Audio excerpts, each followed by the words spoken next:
ROCA early on received a non-dilutive grant from the Israel Innovation Authority to really bring this innovation to cancer patients, allowing doctors to prescribe you your personalized medicine and then having you pick it up in the pharmacy with 100% traceability. But I can see for ROCA, you're right, like more of a luxurious thing, like have a ROCA. So for all those people who enjoy their weed just like you would enjoy your wine, you're not going to go and buy a $10 bottle of wine. I guess what's really popular is the pre-roll. Like, I don't know how to roll. I hate rolling. I don't have time for it. But okay, if I have a pre-roll, that shortens the time. We have the Industrial Revolution 2.0, which is way more AI and actually additive manufacturing oriented. So instead of having a long lead time and a long process to create the tools in order to manufacture, now the technology can just manufacture without the hassle and the long lead times. So I would say print everything you can. You can print buildings, you can print cannabis, you can print steaks, just print it.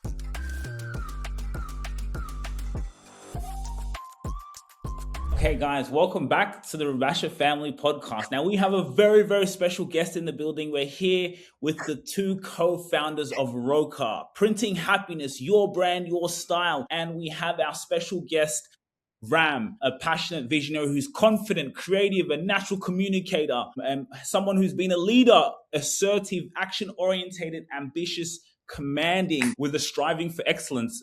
With the co-founder at ROCA, founder at Dreamdrops, really generating creative concepts, designing and manufacturing really innovative products. And we can see that clearly with ROCA. And we have obviously the one and only David, who came on the show last time, again, with such passion and vision to, solve problems. We've been having conversations within the medical marijuana industry. Again, someone, David, we would describe who's confident, a leader, mentally strong, is loyal, a natural communicator. He can be a bit of a perfectionist, but he is guarded, compassionate, assertive, and social, which is why we're doing this here today. So, guys, I want to welcome you guys to the show, and I'm really getting interested in this conversation today. Thank you. Thank you, Jura. Yeah, so I was on the podcast last time. We spoke more about the medicinal aspects of ROCA, and I guess there was a lot of interest in the more recreational aspects of ROCA. So Jura basically offered to do another podcast, this time have a bit of a more free-flowing conversation. And this time bring my better half, my co-founder, Ram Solell, who is also the inventor of the technology, to maybe give a bit more of a background about what led him to think about printing cannabis and creating the ROCA natural 3D microtextured hemp paper, his background, etc. So I'll pass the mic to my friend here, Ram. Thank you, David, and thanks for having us. So my background is in industrial design. I'm an industrial designer, actually more of an inventor, but I went to the university for industrial design. I've dealt a lot with 3D printing in all aspects, from consumer products to technology demonstrators to buildings and everything in between. I have a background in medical device as well. Worked for 4.5 years for a company that actually offers treatment for cancer, FDA approved, named Novocure. And after being a medical patient myself here in Israel for the past 15 years, due to a rough motorcycle accident, I was cut short from my regular strain and regular dosage due to a reform that was here in Israel, unfortunately. And at that point in time, some of my friends from the university started printing steaks with all the alternative protein that there was a boom of that here in Israel and worldwide. And at that point in time, I asked myself, why can't I 3D print cannabis? Then went on to develop the first POC, filed the first patent, and then actually connected with David at his venture capital firm, where we decided to actually build ROCA together at early 2023. Really powerful. And what I'm really intrigued in now, you guys coming together, we did talk about a little bit earlier, David, in terms of the recreational point of view. So a little bit of a background, when I first heard of ROCA, I was shocked. I guess the biggest factor was the part where you're telling me I could smoke ROCA as a recreational, and with my recreational hat, I could get high the same way I would have flour in there, but without the flour. Ram, David, I'll have you take this on, and then I'll leave this on to Ram on how you guys made that possible. And what does that look like for the future recreational smoker? Like, getting used to not having flour in there, but still having that same high effect that they would have if they did have flour.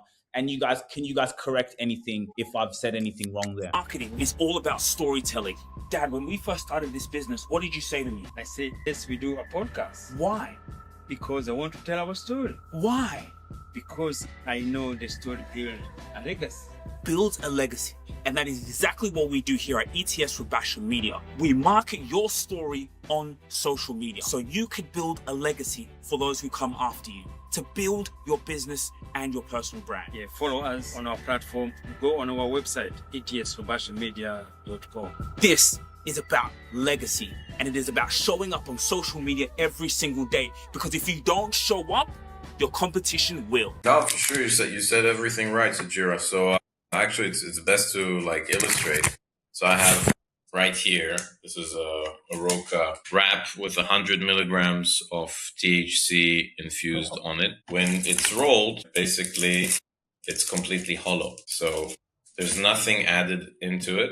It's completely hollow. And you can see way into the back, we use a completely clogged glass tip. The air is basically, or the smoke is basically forced to go through the peripheral, through all of these, capillary structure that we created. And then you get a mouth drag. It mimics very much the way that you would get a drag from a regular tobacco or cannabis pre-roll cigarette. So yes, you're not required to add anything to it. You just roll it, lick it, light it. We can dose it between 5 and 300 milligrams per unit. However, to your original questions about the recreational aspects of it, when we went to America, basically everybody started putting bud in it, even though it wasn't designed for it.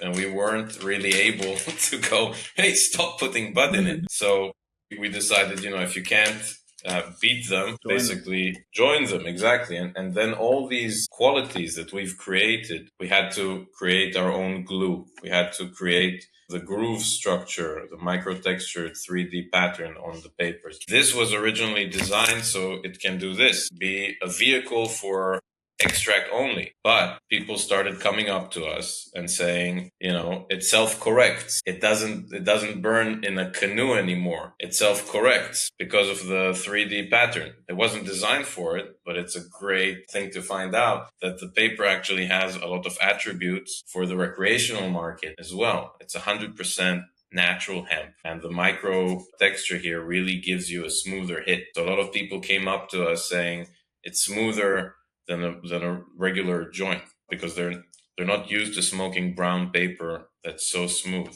Yeah, basically all of the assets that we created for medicinal transfer into the recreational as well. And Ram, so like with that whole technology, how did that come about? Like, I think that, when I think about it as a, let's say on the recreational smoking side, that's unbelievable. Can you talk a little bit about your experience and what came about that type of technology that allows smokers to do that? So basically the trick here is to manipulate physics. There aren't any additives, and it's just the way the actual burn effect happens. So it's just a manner to take that from something that's uncontrollable to control.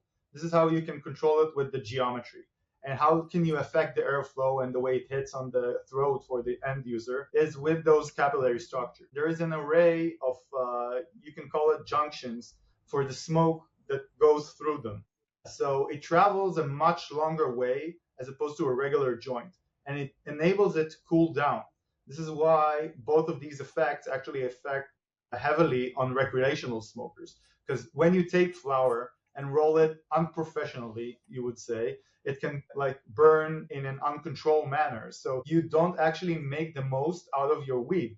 You can get higher if it would burn slower, if you could take larger tokes. And this enables that. So I can tell you that if you smoke a regular joint next to a ROCA, it would actually, you would get more high with the ROCA because it makes the most out of the weed. So it doesn't matter if it's infused or uninfused. When the actual burn is slower, you make the most out of the material. And you can see it with the white ash that we have on the ROCA. When you smoke a ROCA, the ash is fully white, which means you have taken everything you can take and absorb everything from your joint. So let me ask you, so Ram, let me keep it with you there. So like, are you telling me like, let's say I'm in this studio, can I smoke like that ROCA here with the THC? And because like I'm not, because with the flower, I can't sit here. I'd have to go outside. That's a little bit crazy, right? So can a recreational smoker, just like the way I'm here, just smoke a ROCA with the THC in there and have that same effect? Because it's very interesting how you say for the smokers, it's that long, you want that longer smoke instead of that quicker. And, you know, smokers now are always wanting to get more high and more high. So yeah, that's very interesting. What would you say about that? Could you do that where I could smoke it inside? Yeah, because there is less material burning. It burns at a lower temperature. So first of all, it's less harmful. And the smoke it emits doesn't have that distinct marijuana smell. So it's very much mild, both on the throat and both on everyone else that's surrounding you. So you can smoke it indoors and you would definitely have less smoke emits out there, but you will get more high. Because as opposed to flower that has a lot of cellulose that you need to burn and actually transfer into smoke, with this, you burn it in a lower temperature and you have much less material. So you get more high because it burns slower and it's extract, so it's very much strong. And you don't need to have flour for it. But as David mentioned, Americans usually take it and put flour inside it so they can double down and have an infused joint that has like 40 to 50% THC.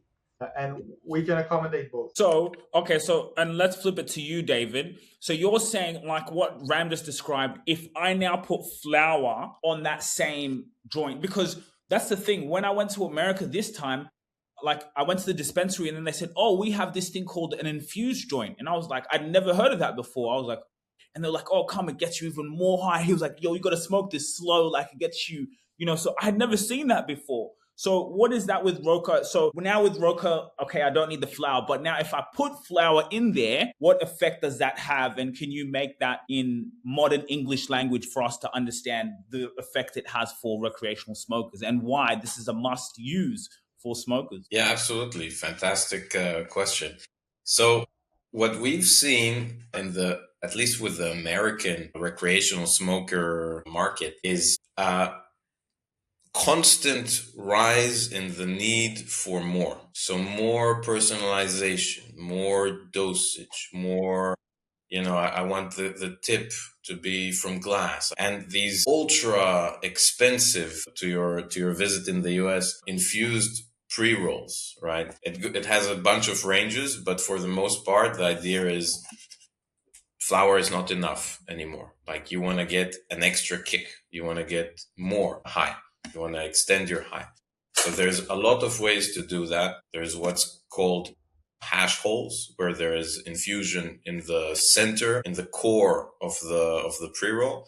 There is keef coating, which is an ability to basically coat the exterior of an existing pre-roll joint with cannabis powder, you can call it. And then there's ROCA. ROCA is one of its kind. We're the only technology that allows printing extract, any type of extract, from distillate to full spectrum rosin, resin, directly onto the paper. You can consume it just as is. Or if we're going into the category of the recreational infused pre-rolls, you can have the most specialty pre-roll on the market that, again, does not canoe. One of the worst things about these ultra expensive infused pre-rolls is that you end up paying like 30, 40, sometimes $50 for this infused joint, because it's so packed with either hash on the inside, hash hole, or the keef on that. It tends to burn in a in a canoe angle. And then you end up throwing half of a $50 joint. It comes in and solves all that, basically allowing for the most specialty roll out there. We can also really program it, so it has several different experiences on the same pre-roll, like stuff that doesn't exist on the market today. We can do with our technology, basically. Okay, so Ram, let me flip it to you. With what he just described there, you're saying, for example, some of the pre-rolls, I can get the ROCA with the THC extract, go get some flour, put the flour inside the ROCA. Can I maybe pack it later? Maybe say, okay, I want to smoke in 2 hours, put it somewhere nice closely. I go to my location, now smoke my ROCA with the THC extract with the bud in there, and what type of effect does that have, and how is that a game changer? This will heavily would make the dosage much heavier, so you'll get way higher. I would suggest that you would probably won't finish that joint even. You smoke a third of it, and then you have to take a pause, because it's just like you're not used to that kind of strength unless you're smoking quad infused with hash oil, with pollen, with distillate on top of it. And that you won't enjoy it, because what's out there today is not focused on the actual user experience. It's focused on the percentage of the THC, which is kind of unnecessary if you can't smoke it. We at ROCA really invested on the perfect toke. This is why the paper is engineered rather than just regular paper. And so does your experience. It's way more curated and thoughtful for your needs as opposed to other things that's out there. And that relates to smoking ROCA even without the THC extract. So I myself, here in Israel, we smoke spliffs usually. You cut it with tobacco. And we know, and I myself, as an example, of a lot of people that stopped using tobacco with our paper. So it enables you to smoke flower as is. It's way less harsh on the throat. And regarding the infused ones, you can actually, for the first time, roll your own infused joints with no hassle. No need for a syringe or being a professional roller. If you know how to roll a joint with hemp wrap, you can roll your own infused joint. You don't need to worry about shake or what flour are you using. You can take your own top shelf flour, put it inside of it, and have your own 40% joint by yourself. What about if I don't know how to roll? What about if I don't know how to roll? So you can put it in a rolling machine. It works just like any other paper. But for that, we also have cones. So you can just fill it up with anything you'd like. And David mentioned, we started with small cones and then glass tipped ones. And then we realized that Americans want to go big and even bigger. Wow, that's a huge, whoa. And what are the glass tip ones? What do they do? So glass tip is very, I would say, hip now in the States. People love it.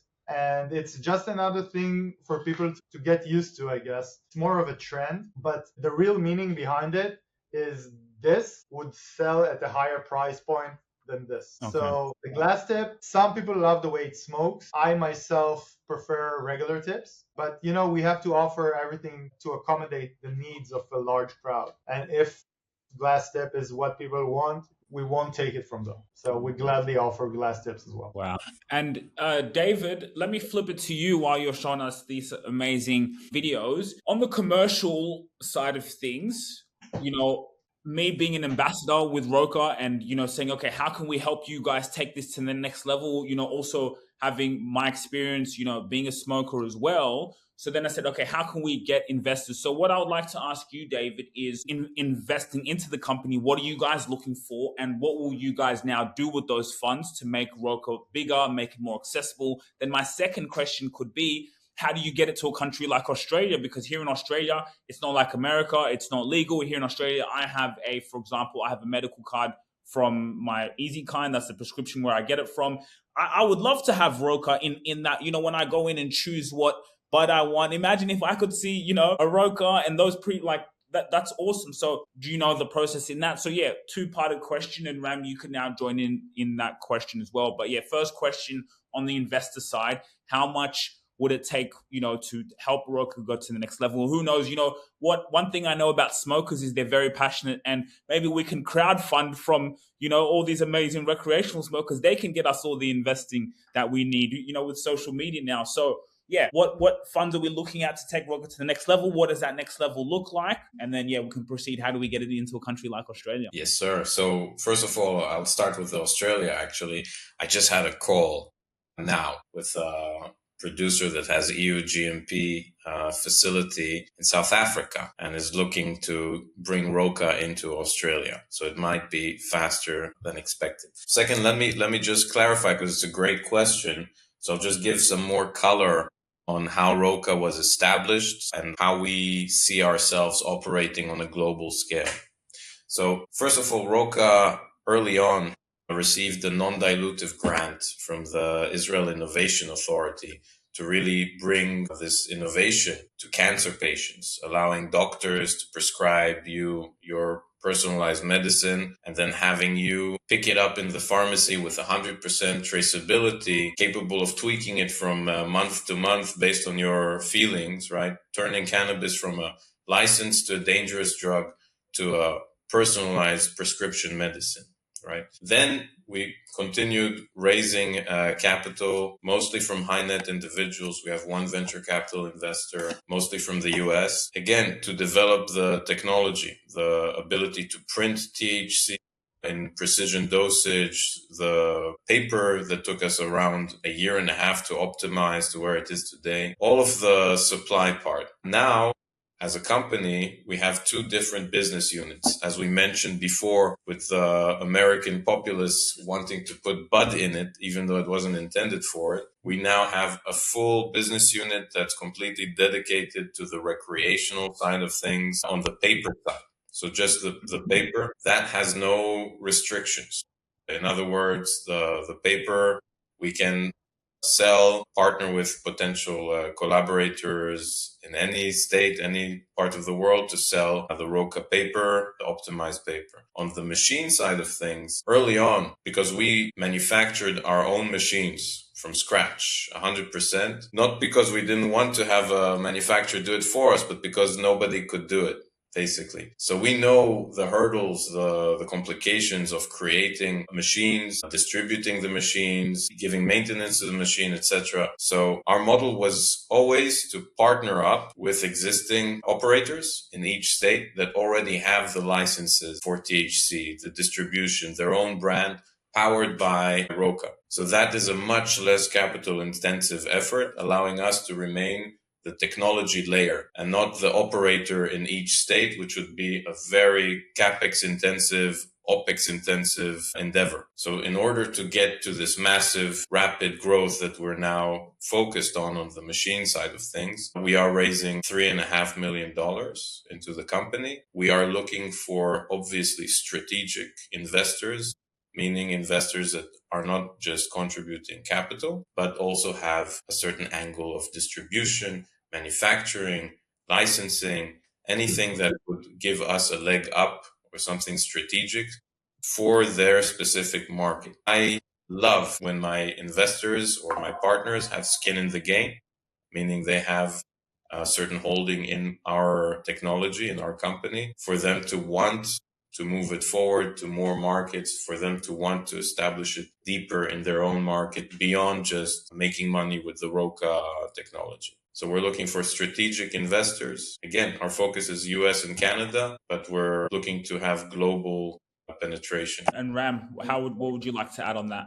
I would say that emerging markets are very much interesting to us. Australia, Thailand, South Africa, Germany even. But we're looking forward to establish our machinery and technology where cannabis is more established. And as you know, Canada and the States are the most developed by far, both from a technology standpoint and from a consumer standpoint. So there's much less friction as opposed to having it being manufactured as a medicine, which have its hurdles. We've built the machine to accommodate that, but the easiest route to bring this out there to consumers is at those specific regions, which is Canada and the States. But the papers, as David mentioned, are something that can be sold internationally. Anyone can order up their ROCA wraps or ROCA cones, use their own flour. We even know of some people that prefer to smoke tobacco in the paper because it burns slower. They smoke less cigarettes each day because they use our paper. So the paper itself is a commodity and can be used internationally very easily. So either your country has medical cannabis, if you have black market cannabis, if you're just a tobacco user, you can smoke anything with it. And that makes a lot of sense. You know where I could see ROCA go big, because like you guys could take over literally the rolling paper industry, because for example, when I get my flour, then I have to go to the smoke shop to buy the pre-roll, the cones, right? So now exactly, instead of me going and buying these ones here where it's like I'm wasting the flour, I can get my ROCA one specific. So everyone gets their rolling paper from ROCA, so I can get the cone and all the different type of cones. I think and of course now the rolling paper you could sell anywhere. Exactly. Germany, Europe, I think would be huge. So my question is, what does it take for ROCA to get to that level where everyone, like when you think of rolling paper, I think of ROCA, like that's where I can go to the smoke shop. Even you have people who don't even smoke marijuana, but like you just have the tobacco there. So what does it take for you guys to get to that level? Because that's what I can see now. This silly rolling paper or the cones that we have here, I should be using ROCA. And can you guys handle that capacity? Let's say if tomorrow 100,000 people want to order their cones from ROCA, can you guys handle that capacity? So just to get things in order, we can manage large volume. We have a supply chain built for that. That being said, the papers themselves, we want to think that our paper, which is thicker and way more expensive than regular paper, would actually come instead of the rolling paper. If you're using wraps, you're smoking blunts, or you like smoking cannagars, this would definitely be the right choice for you. And if you're just an occasional smoker, you would make the most out of the small amount of weed that you have. So it can be an alternative to paper, but we're looking at it as an add-on. It's just another way to consume, a better way to consume, but we won't kid ourselves that people would smoke 10 of these a day with their price point. It's either would be your evening joint, your party joint, your weekender, all that, because you can't really work with this, especially with the infused one. Like you can be very much creative, but just the grinding day in, day out would be hard. But we do see ourselves expanding globally and offering our papers to anyone that would like to use them as a part of their ritual. So we're all about improving the ritual and accommodating large crowds. Love to hear it. David, I'd love to get and feel free, David, I love the way you've been sharing the screen. It's also great for people to, not just hear what Ram, for example, is talking about, for us to also see it too.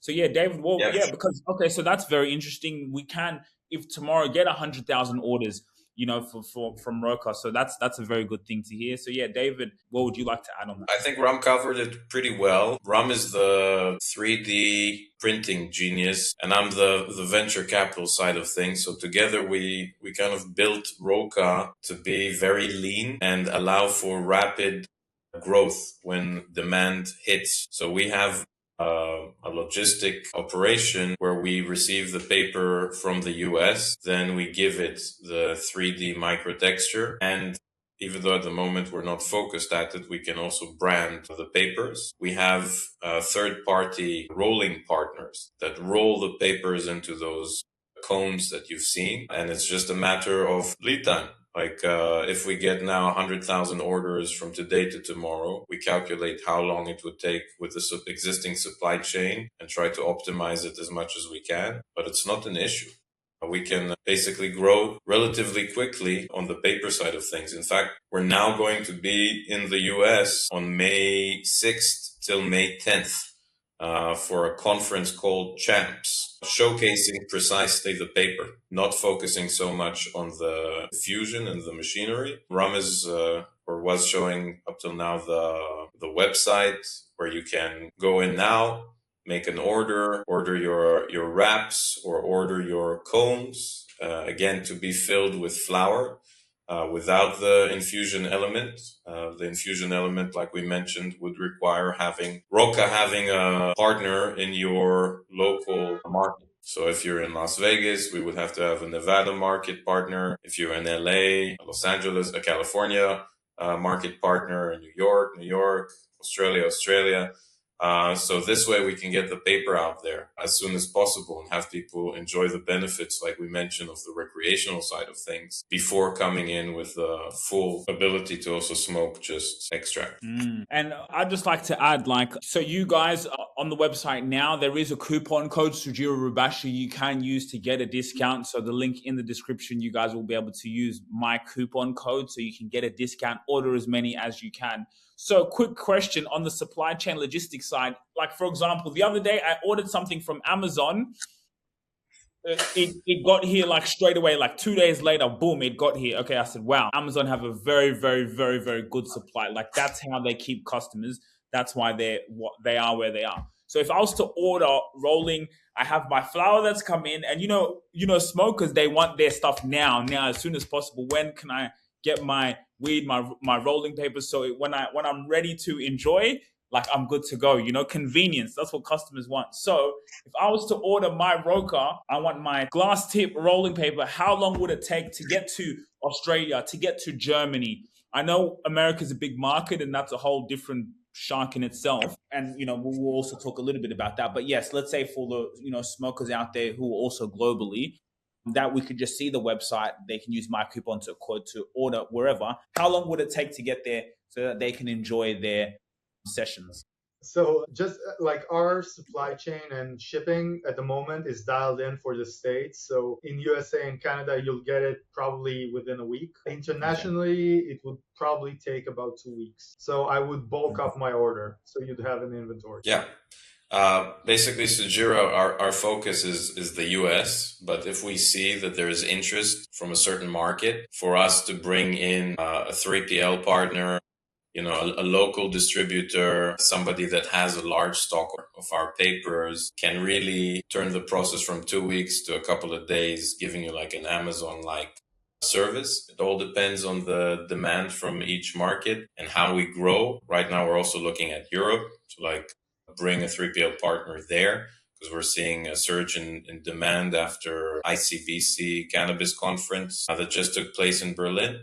Like I said before, we built this so it's able to scale rapidly. So for us to bring you an Amazon-like experience would just entail us having a local partner in your market. At the moment, our local partners are only in the US, so that's why the delivery is a bit longer. And we do suggest making a bulk order because there is an international shipping as well. But yeah, to make a long answer short, we're ready and willing to distribute globally. Wow. What I would say, so, we'll start with you, Ram, then can go on to David. What's next for ROCA?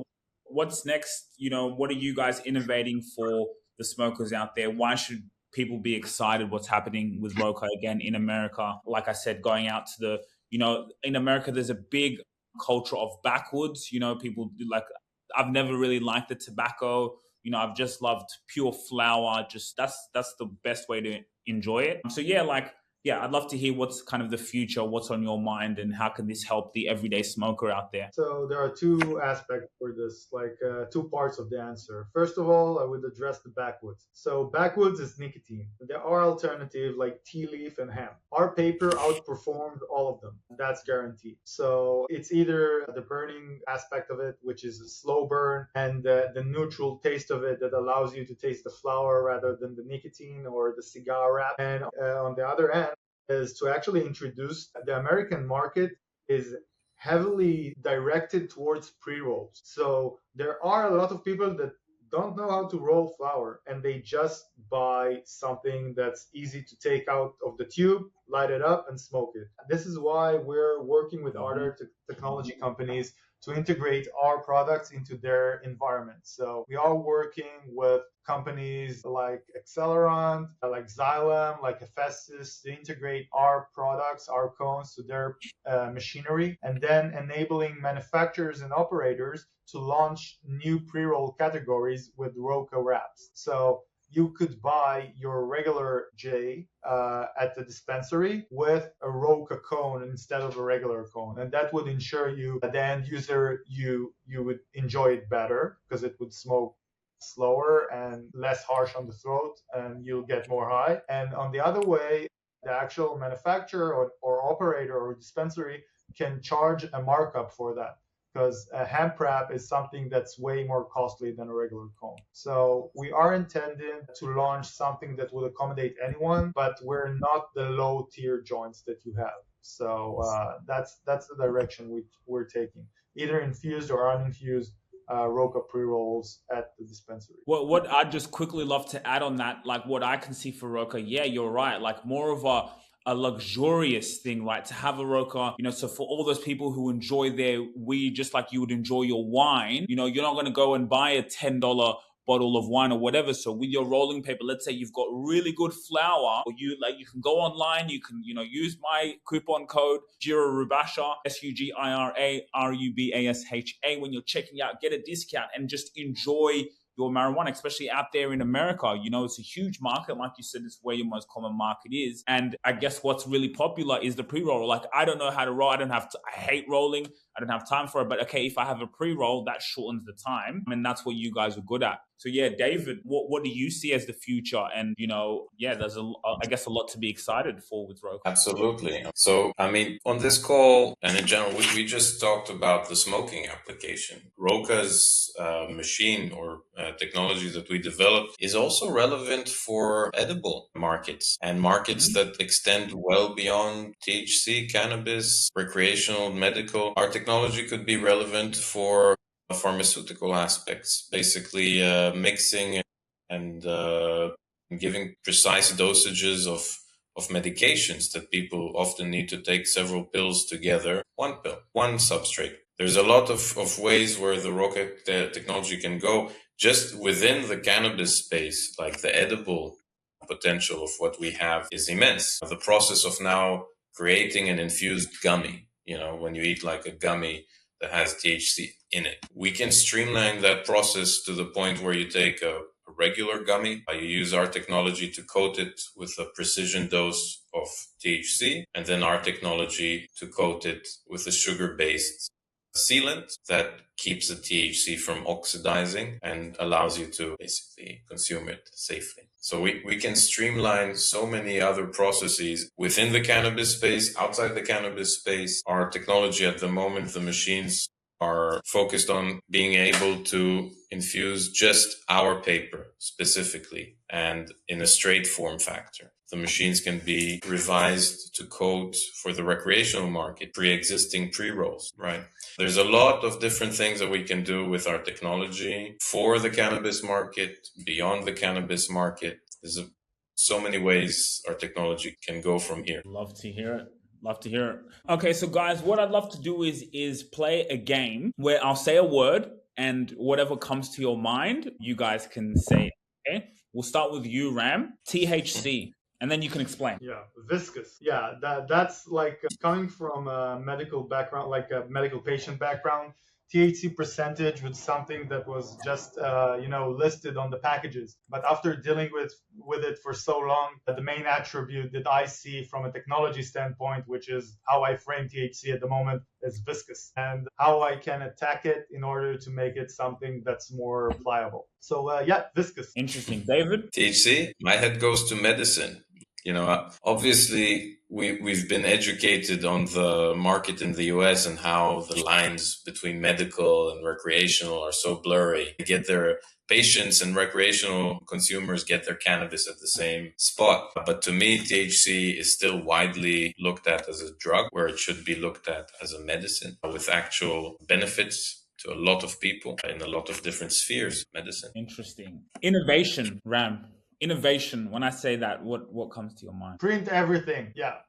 We're in a certain point in time that the old manufacturing ways are changing and shifting. You can see it with AI, and you can see it with actual manufacturing. Instead of doing the old world methods of something that was invented in the Industrial Revolution, now we have the Industrial Revolution 2.0, which is way more AI and actually additive manufacturing oriented. So instead of having a long lead time and a long process to create the tools in order to manufacture, now the technology can just manufacture without the hassle and the long lead times. So I would say print everything you can.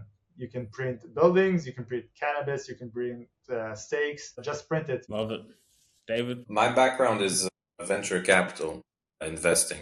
So I've been fortunate to invest across the board, from cyber security startups to your run-of-the-mill SaaS enterprise software startups, medical device startups, single-cell RNA drug discovery platforms, really like everything across the board, and super agnostic in terms of stage. And one of the things that you asked about innovation that got me super excited about the concept that Ram came to me with back in 2022 was that it's a tangible, real product that can really create a real innovation, real change in the way that people have been consuming, cannabis flower or any inhalable for since the cigarette was invented. I thought with AI coming in, and this has been something that we've been cognizant of since 2021, 2022, how all of the, stack of software and software companies is going to be majorly disrupted with AI. How, to Ram's point, print everything, like innovation to me nowadays needs to be within the realms of the tangible, something I can feel and touch, something that's complicated to change the paradigm that people are used to. AI is coming in and optimizing and shortening processes and doing stuff for you. So for me, innovation now has to be tangible. And I think that what Ram and I are doing with ROCA is innovative from so many different standpoints, 4 different patents in different stages, 2 on the paper alone, on the ability to take viscous cannabis and manipulate it to the point where we can print with a microns variation, like very precise, between 5 and 300 milligrams of any material onto a 3D textured paper that you can roll on itself and light, and it will smoke controllably. That to me is innovation. Powerful. Love it. Next word, rolling paper. Ram, rolling paper. What comes to your mind? Yeah, that's about it. Like, that's the only paper I use. And how do you smoke? Do you smoke with the extract only? Are you a flower person? I know you talked a little bit about it. You used to do spliffs. Yeah, what type of smoker are you? Usually I do about 1 gram regular joint uninfused. But, when we get to the States, usually I have to partake and we're like supersize everything. So in the States, ROCA usually are infused, maybe even with a hash hull and with flour. And they're not just 1 gram. Usually they're about 1.5 grams and 2 and even 3. Luckily for us, like our paper, as opposed to other ones, can accommodate large tips, so the diameter can differ heavily. So we can even accommodate 14 millimeters, which is kind of unheard of in diameter. Yeah, so that's a thick boy. That's the thing. Like, it's very flexible. You can roll dog walkers with it, and you can roll a gigantic joint. And of course, no need for tobacco. This is kind of a dream come true for me. And just quickly on that, the fact that you created this, you've been a part of something that's so amazing, as also a visionary. As a co-founder, like, how often would you smoke, like in regular within your life? Usually, because I have a medical license, my prescription is to have at least 1 each day. But so being a medical patient for 15 years, my license accommodates that specific amount. I would say that usually I smoke them in the evenings, and mostly I can't even finish it. So it takes about 3 to 4 sessions to smoke just one. Wow, guys. Are you guys hearing this about ROCA? Wow. It may be, especially for people who love smoking, the fact that you're saying that you can't even finish it, because I've had ones where if it's too strong, you can't even, so I can imagine with ROCA and the technology, the slow burn will have a longer lasting impact. I'm very impressed. And David, over to you. Rolling paper, what comes to your mind? I mean, I can't give a better answer than Ram. I mean, ROCA is an abbreviation of rolling card, right? Because it's a card you roll. You don't need to add anything to it. So rolling paper, ROCA, for sure. Wow, love it. Guys, I want to thank you guys so much for this, episode. And I can see us doing many episodes. I think just seeing the reaction on LinkedIn and YouTube that, like, there's not many people in this space, having these type of conversations. But not only that, I think the technology and where you guys are is advanced, right? So, what we're going to do is talk to other people within the cannabis industry, have them on this show, and we can all have these type of conversations with other big people in this industry. And how can we get large orders from recreational smokers who want some ROCA? People from Australia, majority in America who are there, they can use my coupon code and get their rolling paper now, so we can get, we can help take ROCA to the next level. So yeah, guys, I really want to thank you for coming on. And Ram, was really nice to meet you. First time we've ever met, but it was just a natural and authentic conversation as I had with David. Yeah, thank you very much for having us. and we're looking forward for the future. Like, we're all in for a future conversation about it.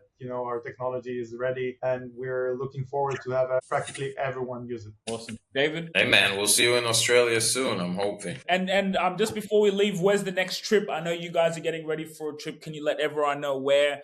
Maybe they could meet you there, whoever will listen to this on Spotify once we put it out as well. Yeah, let us know. Yeah, for sure. So we'll be in 2 weeks' time in the US, in Las Vegas. Again, Ram and I have spent over 2 months there in total over the past few years, because it's ground zero for cannabis conferences.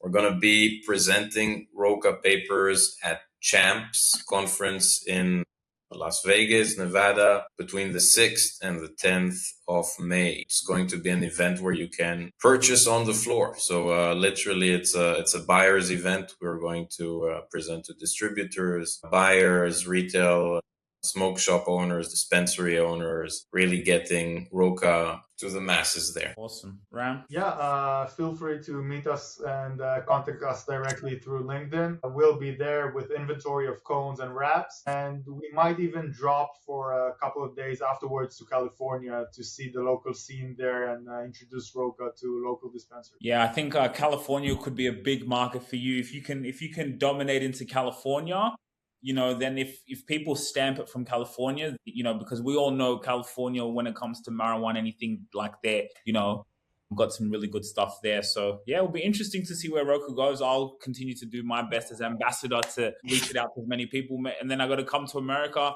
Either I'll order the ones off ROCA online, and then I'll come to America and experience with the real smokers over there. Beautiful. Ram is a real smoker, man. Let me tell you, Ram can smoke Snoop Dogg under the table. This is not the truth. David has a problem. He's like, THC doesn't work on him. I've seen him ingest about 1,000 milligrams of edibles and nothing. I don't know what's happening with him. I don't know. It's not a bad quality for a cannabis CEO executive. You make a lot of business that way, and everybody's fucked up, and you're straight as an arrow. So it's not bad. Yeah. So just quickly, edibles. So are you guys developing an official edible that I could also eat that's ROCA? That's going to be in the future. Like, our technology can do that, but at the moment we're focusing on smokables and inhalables. But this would certainly come up in the future, because our technology and all of our materials are quite, in fact, perfect for this. All the materials we're using are FDA approved. They're coming from the pharmaceutical industry. So it's something that's just logical for us to step into. Love it. Okay, guys, I can't wait for more conversations. Thanks very much for your time today, and I hope you guys enjoyed it. ROCA and the moon. Bye, guys. Bye, have a good one. Hey, what's wrong? Bro, I'm stressed out. I'm running my business. I've got to serve my customers, but I need more customers coming in. I can't keep relying on word of mouth. Why don't you just use ETS Rabasha Media? Who? Well, with AI now, what they do is they go in, get your perfect clients, bring them in front of you. So all I got to do is run my business, and he brings me opportunities. Think about it. You speak to 3,000 of your ideal customers, convert 1% of that 3,000. That's 30 people. 30 people in a room with you. Can you convert that? Of course I'll close them. I'm good at what I do. I just don't have time to be going and looking for my perfect client. Focus on what you love doing and let them bring you customers. When you win, they win. Commission, cha-ching. Sujira Rabasha, huh? Yeah, Sujira Rabasha. Go and Google them, man. Come on, take it to the bank. If you really enjoyed this video, make sure to click here, and I'm sure you're going to love that one.